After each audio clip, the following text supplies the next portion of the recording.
the 16th century, during the English Reformation, where some really opinionated members thought that worship and prayer should look one way, and other outspoken members thought it should look totally different.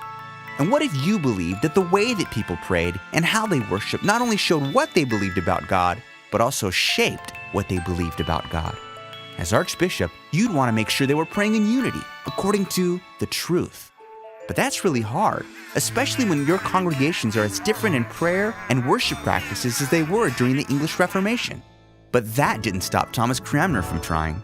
Armed with a sharp mind, years of study, and a fierce love of Christ, Thomas Cranmer began constructing a unifying book of prayer for the English-speaking Christians in his care.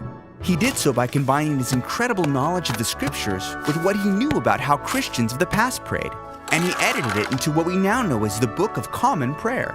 This provided congregations with very different perspectives, a way to be unified through prayer, worship, and ultimately right belief about God.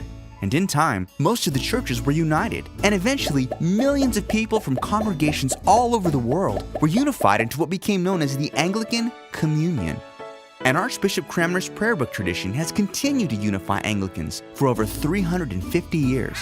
Living in harmony with a worldwide community of diverse Anglicans can be hard, especially when some want to move away from the historical faith beliefs found in the prayer book tradition. But as we remember the life and work of Thomas Cranmer and his work in unifying Anglicans in right belief through prayer, let us keep the tradition we have in common and faithfully continue in common prayer.